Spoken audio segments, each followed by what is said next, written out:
Salut à tous, nouvelle vidéo, même si on est tous confinés à la baraque. Je vous ai demandé de me poser des questions sur Instagram et YouTube, donc je vais vous y répondre. Donc déjà, merci à tous ceux qui ont posé des questions. Il y avait plus d'une centaine de questions sur Instagram, c'était vraiment cool. Je vais pas pouvoir répondre à tout le monde, j'en ai sélectionné une trentaine. Donc on va attaquer par la première. Mais où est passé ce ton rigolard? Là, elle s'annonce vraiment chiante ta FAQ. Donc merci Seb d'avoir posé ta question, je vais essayer de la rendre la plus fun possible, même si je peux être vraiment un gros casse-burne. Donc deuxième question, j'ai regroupé plusieurs questions. Donc c'était où skiais-tu quand tu étais plus jeune et est-ce que tu as fait du ski en compétition de Maëva 11? Ton parcours dans le ski, race, freestyle, freeride de Vince. Et est-ce que tu as fait du ski alpin avant de Victor Muffajandet? Donc merci Victor de ton souci. Donc j'ai fait du ski alpin pendant 7 ans au ski club des Menuires et la dernière année j'avais commencé à faire des compètes de ski freeride, ce qui m'a valu de me faire virer du ski études de Moutier. Enfin il n'y avait pas que ça, il y avait aussi parce que je faisais plus de résultats en ski alpin. Et j'ai eu la chance qu'un moniteur de ski des Menuires me présente à Salomon et me fasse rentrer dans le team pour faire des démos au Snowy DJ. Donc les Snowy DJ c'était des démos de big air à travers les stations en France pendant les vacances de février. C'est là où j'ai fait mes premières armes. En même temps j'ai attaqué mes premières compétitions de ski freestyle en big air et en slopestyle et un peu de pipe. J'ai fait quelques résultats mais j'avais l'impression de faire un peu comme en ski alpin, beaucoup de compétitions, j'avais pas trop l'esprit de compétition. Mais derrière ça j'ai rencontré Julien Régnier et Lina Sierparenta, la photographe, qui m'ont vraiment aidé, appris à faire des images. Et d'ailleurs Julien m'a permis de rentrer dans la boîte de prod Poor Boys Productions qui faisait des gros films de ski à l'époque.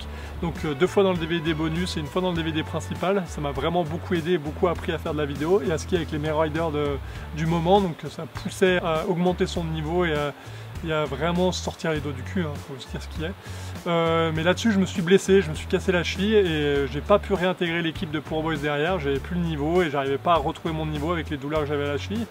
Et là-dessus on a pas mal discuté, trouvé une solution de repli et en fait en passant du temps avec Victor et Nico Favre, c'est là où on a créé Bon Appétit et on a fait ça pendant 9 ans. Donc 9 ans de Bon Appétit si vous connaissez pas.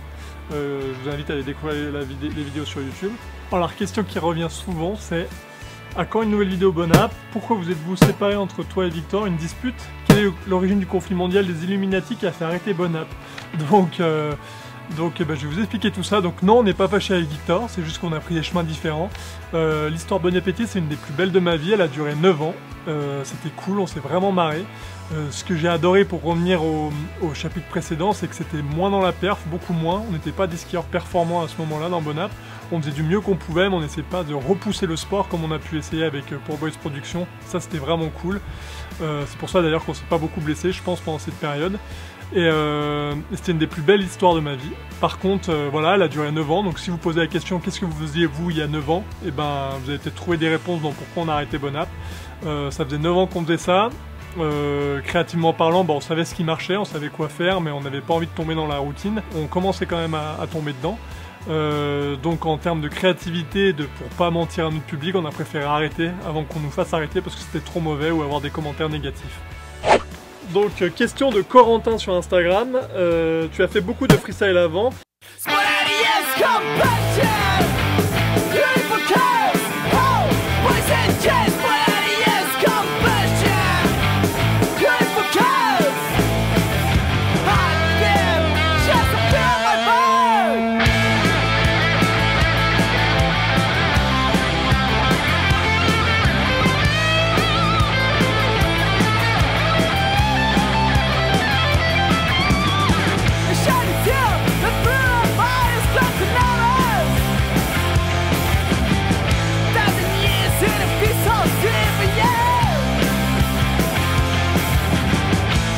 Pourquoi pas envoyer en freeride? Donc merci de me rappeler que je suis pas si bon que ça en freeride. Non mais sérieusement, en ski freestyle, vu que je filmais avec les meilleurs riders du monde, et on avait tendance à pousser, c'est vraiment de pousser son niveau en ski. Après que je me suis blessé, on a fait Bon Appétit, et Bon Appétit on n'était pas du tout dans ce délire là, on était plutôt là pour raconter une histoire et pas forcément faire de la perf. D'ailleurs on a fait très peu de freestyle pendant les années Bon App, et quand j'essaie de refaire du freestyle, je m'entraîne plus du tout en freestyle, donc ça fait toujours un peu bizarre, j'ai toujours un peu de temps à me remettre dedans, à ressauter, à refaire des tricks. Sauter des barres, c'est pas très technique en fait, il suffit de porter ses couilles et sauter, si t'es équilibré en l'air ça se passe bien, que ce soit une barre de 5 mètres ou de 10 mètres. Qu'en freestyle, t'as besoin d'avoir un peu de feeling en l'air, ressentir les choses, savoir où t'es en l'air, et quand tu pratiques presque plus, ça marche pas quoi. Donc prochaine question, plutôt Genépi ou Chartreuse? torchon ou serviette, donc Génépi bien sûr. Donc prochaine question de Jules et de Axel. Depuis quand es-tu chez Salomon et comment as-tu fait pour être sponsorisé?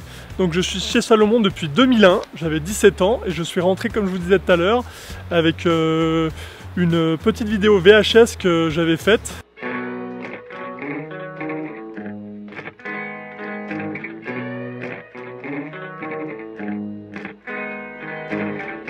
Caught you sleeping on a sunset bench. You know the one that kinda looks like shit. Broken. Et qu'un pote moniteur de ski avait donné au team pour pouvoir que je rentre dedans et pour faire la démo des Snow et DJ. Et donc du coup ça fait depuis, ça va faire 19 ans cette année que je skie pour eux.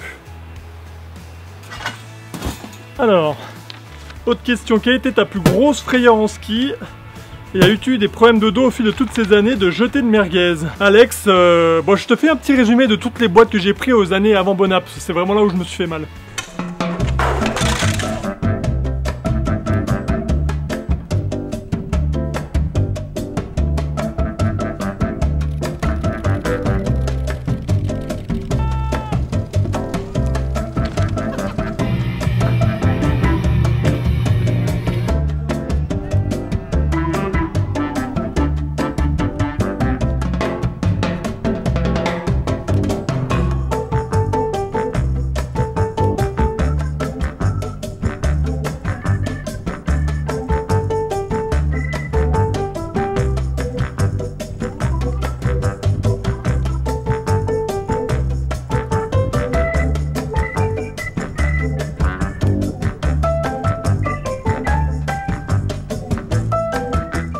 Donc là il y avait quand même pas toutes les boîtes mais j'en ai vraiment pris des cartons. Et le seul gros problème que j'ai eu, j'ai pas de problème de dos. Je me suis fait des grosses frayeurs, surtout en prenant toutes ces boîtes. Hein. Et j'ai juste un problème au cartilage d'une cheville que je me suis pété à Mammoth Mountain. Donc pour l'histoire j'étais avec Anthony Boronowski et Chris Benchetler. On était entre 2 jours de tournage pour Poor Boys. Et on est allé s'amuser dans le parc parce qu'il y avait du vent, bonne idée. Et sur la grosse table en bas du parc, je l'ai pris en switch pour faire un switch 5 et le vent m'a poussé au-dessus de la récep et je me suis retrouvé peut-être entre 5 à 8 mètres après la récep en l'air à atterrir sur les pieds mais sur de la glace toute plate et la cheville a explosé dans la pompe. Donc du coup ce qui m'a valu le péroné cassé et le cartilage de l'astragale abîmé. Donc j'ai traîné ça quelques années et je l'ai toujours des petits problèmes de cheville de temps en temps quand je fais pas attention. Donc question numéro 8. On n'entend plus parler de Génération Bonap, est-ce que c'est toujours d'actualité? Donc non Thomas, c'est plus d'actualité. Par contre je t'invite à aller sur YouTube voir les anciennes Génération Bonap. Ils ont lancé leur web série, ça s'appelle Derrière Ski. Donc c'est Gaëtan et Bastien qui font des vidéos qui sont plutôt cool avec un bon état d'esprit. Et ce qui est Génération Bonap, on a décidé d'arrêter parce qu'on n'avait plus le temps et un peu l'argent aussi nécessaire pour le mener à bien. Et au lieu de faire d'ACAC avec Nico et Victor, on a décidé de ne pas le faire. Donc voilà. Alors Thomas Michel me demande quel a été mon premier sponsor. Mon premier sponsor ça a été à 16 ans, c'était Vuarnet qui m'a repéré sur une petite démo de Big Air à Tignes. Donc Anthony me demandait à quand un épisode où tu montes sur un snow, parce que vu que j'ai fait du monoski. Donc Anthony, c'est clair que j'étais un teenager du skate, même si on peut voir que ça marche plus bien. J'ai jamais vraiment fait du snowboard, j'en ai fait pour mon monitorat de ski mais c'est tout. Donc je pense qu'il n'y aura jamais d'épisode en snowboard. Après, ne jamais dire jamais. Hein. Donc, question numéro 11, les sources de revenus pour des gens comme toi et Victor. Curieux même si c'est un peu indiscret. Donc moi je vais te dire personnellement, je pense qu'il y a très peu de skieurs en France qui vivent que de ça, que du sponsoring. J'ai la chance d'en faire à peu près partie, je gagne à mon avis entre 85 et 90% de ma vie grâce au sponsoring. Et voilà, ça représente à peu près une grosse saison de moniteur de ski. Question numéro 12, peux-tu nous dire 3 compliments sur la Maurienne? Alors Théophile, je vais essayer de faire ça. Donc Opinel, retour d'Est. Donc question numéro 13, salut Fab, ta station de ski préférée dans les Trois-Vallées, Sylvain. Donc Sylvain, ma station de ski préférée dans les Trois-Vallées, c'est les Ménuires, parce que j'ai appris à skier là-bas, c'est pas pour faire du chauvinisme, mais je connais tous les petits recoins, toutes les petites bosses, puis il y a le lac Noir, donc les Ménuires sans hésiter. Allez, donc question numéro 14. Je souhaiterais savoir ce que tu utilises comme paire de ski Tanguy. Et bon, on va faire l'inventaire. première paire, c'est ma paire de ski de rando, c'est des MTN 95 en 177. Avec ça, je peux faire de la pente raide, des gros dénivelés, enfin un gros dénivelé avec ma caisse de poisson pané, on dépasse pas les 2000, c'est déjà pas mal. En 6 heures, 7 heures, 8 heures, ouais, pas 2000, hein, pas plus. Et monter en low-tech. Ma deuxième paire, c'est les QST 106 en 188. Donc ça, c'est une paire vraiment à tout faire pour moi. Je peux tailler sur la piste, comme aller skier dans de la trafole et même de la poudre. C'était vraiment le ski idéal pour l'Europe avec les conditions qu'on a eues. Tu peux tout faire, il y a un léger relevé à l'arrière, un petit rocker, ça porte bien en poudre et sur la piste, ça taille vraiment fort. Et bien sûr, je les monte en shift au cas où pour faire un peu de dénivelé jusqu'à 1000-1500 mètres grand max. Et ma dernière paire, celle-là, j'ai dû la sortir 4-5 fois dans la saison. C'est mes QST 118 en 192. Donc ça, c'est vraiment quand il y a de la poudre et que je peux envoyer dans les grandes courbes. Par contre, petit truc, on se dit tout le temps que les trucs comme 118, 120 sous le pied, c'est exclusivement réservé à quand il y a énormément de poudre, genre 50 cm de poudre. Mais c'est pas vrai. En fait, je trouve que dans 20 cm ou 10 cm de poudre, eh ben, t'as une meilleure portabilité qu'avec des skis un peu moins larges. Et du coup, t'as l'impression de faire plus de poudre avec moins de poudre. Je sais pas si c'était très clair ça. Ah oui, normalement j'utilise aussi une paire de ski freestyle, mais je les ai pas sortis cette année, donc ils sont pas avec moi dans la bagnole. Donc prochaine question. Petite explication sur les différentes fixes de rando et qu'est-ce que tu conseilles de Pierre. On va regarder ça. Donc pour moi en 2020, il y a 4 types de fixations de ski de rando. Il y a les méga lourdes, type Guardian, mais ça existe presque plus. Par contre, tu peux les utiliser avec des pompes de ski classiques. Ensuite, il y a les types free rando, il y a les classiques à pince, et pour finir, les méga light, mais ça j'en ai jamais eu sous les pieds donc je peux pas vous en parler. Bon, la fixation de free rando par excellence, c'est la shift.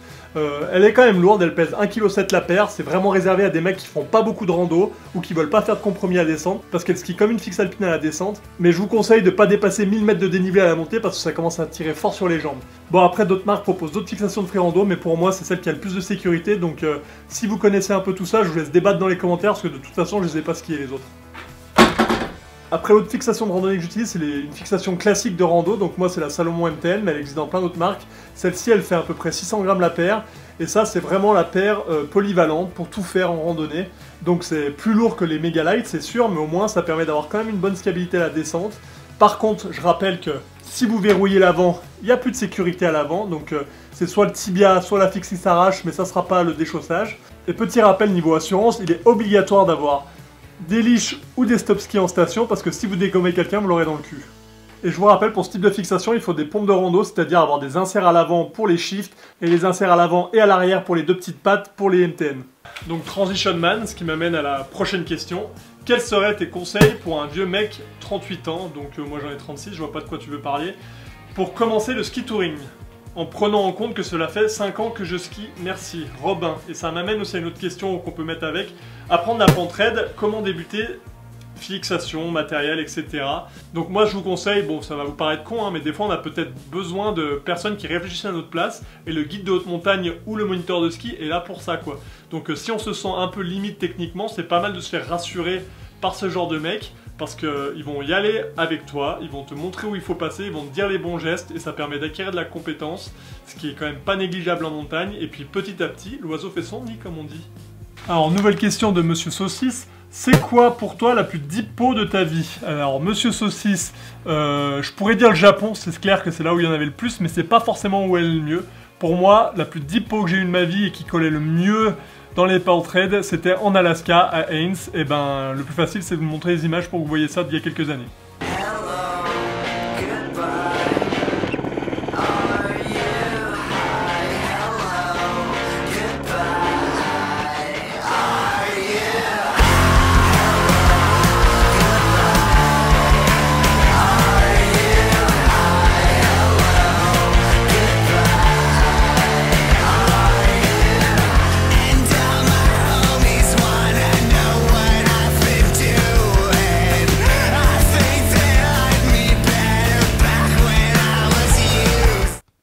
Donc on revient sur la fixation shift, c'est une question que j'ai beaucoup, donc ça vous intéresse. Est-ce que la Salomon Shift peut être vraiment une fixe de tous les jours sur tous les terrains? Et t'as jamais eu de problème avec tes shifts, Thomas? Donc non Thomas, j'ai jamais eu de problème avec mes chiffres, mais pas du tout du tout. C'est clair que moi je les serre à bloc, je les mets à 13, mais par contre je fais vraiment attention à comment je les règle et j'arrive à skier à 80% du temps avec et j'ai zéro souci, j'ai même sauté en big air avec. Donc le problème que vous pouvez avoir, c'est quand vous skiez beaucoup trop à cul avec ces fixations en ayant mal réglé les fixes. Donc quand on règle mal les fixes, et ben ça marche pas. Donc pour ceux que ça intéresse, je vais vous montrer comment régler parfaitement ces fixes. Donc comment on règle une fixation shift? Premier point, il faut régler cette vis là pour que la pédale vienne à fleur de la chaussure. Donc faut pas qu'elle force, sinon ça aide à déchausser et faut pas que ça soit en dessous, sinon la chaussure bouge en hauteur. Et ensuite, on règle la poussée de ces fixes. Donc la poussée d'une fixation pour que cette pièce métallique soit à fleur du plastique. Donc on vient tourner quand on a la chaussure chaussée la vis pour que la pièce vienne à fleur ici. Et normalement, on n'a plus de problème avec sa shift. Et si elle déchausse, et ben des fois c'est pas plus mal, ça évite de se décapsuler le genou. Alors, à quand les vidéos avec le matos Lapierre? Ben, les vidéos avec le matos Lapierre, j'en avais plein de prévues de ski bike avec Tony Lamiche et autres en fin de saison, mais c'est tout tombé à l'eau, donc j'espère revenir avec le matos Lapierre sur d'autres projets comme du canyoning bike ou des trucs comme ça, et aussi une traversée de la maison jusqu'à la mer. Donc ça va arriver, il suffit de se faire déconfiner quoi. Bon, il y a Antonin qui me demandait c'est quoi un bon virage carte postale. Bon, je l'attendais cette question, donc j'ai envie de dire, il y a le mauvais virage carte postale, c'est quand le mec il a ses skis et il voit une pocket de poudre, il arrive, il pousse la neige et ouais. Et après il y a le bon virage carte postale, donc c'est un mec il a aussi des skis, il voit la pocket de poudre, il la voit peut-être différemment, il arrive, il fait le virage et il le fait mieux quoi. Autre question, tu fais quoi comme boulot l'été? Ferrand se demande, Jasper. Et tu as un autre travail, Chloé. Oui, j'ai un autre boulot, donc moi je vis comme je disais à 80% du ski, mais j'ai un autre boulot, donc je suis moniteur, guide de canyoning pendant toute la période d'été. Et je fais aussi des vidéos pour des boîtes où je suis juste le caméraman et le monteur. Je fais aussi des masterclass, donc c'est un peu à la mode, mais ça marche plutôt bien. Donc j'aide sur la création de contenu pour aider des boîtes ou des riders à se mettre en avant sur les réseaux sociaux. On me demande, ça te fait chier à quel point que la saison soit déjà terminée? Ça va. Non, en vrai, sans déconner, ça fait vraiment chier d'un point de vue économique, mais c'est pas grave, c'est la santé qui prime. Par contre, j'espère que l'industrie du ski arrivera à s'en relever derrière pour l'année prochaine. Ah oui, je voulais ajouter, bon, si vous voulez pas qu'on reste 15 plombes confinés, faites pas les débiles, restez chez vous, parce que sinon on en a jusqu'à la vie des rats, là, donc prenez soin de vous. Alors, nouvelle question. On est d'accord pour dire que les barres de céréales c'est meilleur gelé après 2 heures à moins 20 degrés. On va essayer.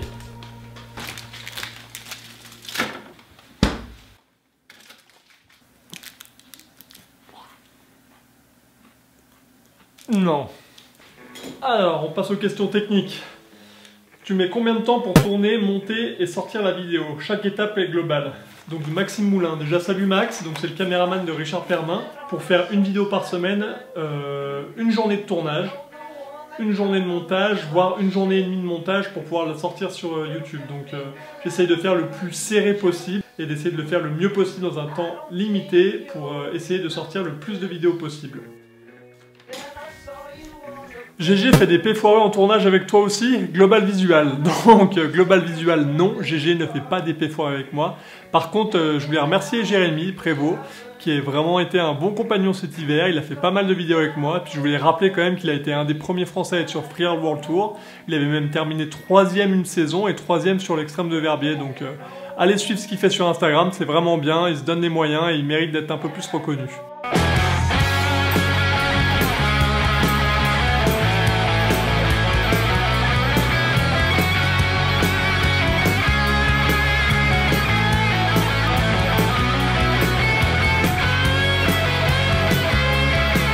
Quel est ton matos photo? Pourquoi? Et avec quel objectif préfères-tu travailler? Reprends-tu beaucoup tes clichés en post-prod et sur quel logiciel? Mon matos photo et vidéo, du coup, c'est le même.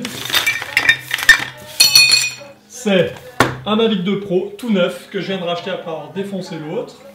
Une GoPro 7 parce que j'avais bien une GoPro 8 aussi, mais comme on peut voir, je l'ai explosé. C'est Une Osmo Action. L'Osmo Action, je m'en sers principalement pour filmer en montée. L'angle est plus petit, donc c'est moins bien pour le ski. Mais par contre, je trouve que l'image est meilleure et le son est meilleur. Donc je m'en sers pour faire tout ce qui est plan raccord entre les montées et autres quand on parle. Ensuite, mon boîtier, c'est un XH1 de chez Fuji. Donc il est super. Pourquoi j'ai un XH1 de chez Fuji? Parce que il est dément, le capteur c'est un APS-C, donc c'est plus facile pour la mise au point qu'un plein format, et donc du coup je loupe moins des photos, je fais moins de flou loupé, comme ça peut arriver à tout le monde, hein. Et surtout qu'il est léger, et les objectifs sont légers.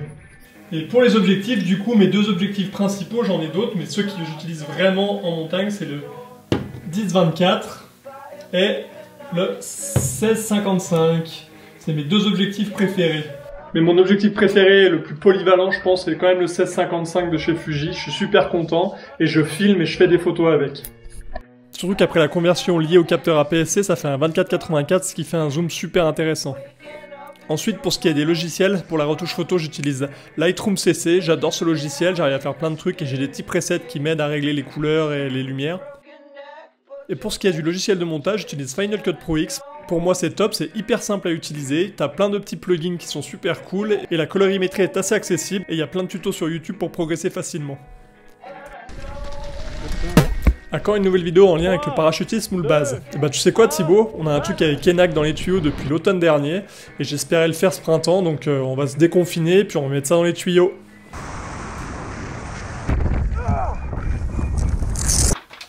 Alors, 28e question, on est presque au bout Seb, t'inquiète pas. Comment fais-tu pour protéger le matériel vidéo qui est dans ton sac lors des sorties? Alors, pour protéger le matériel vidéo dans mon sac, je ne le protège pas. Je fais comme je peux.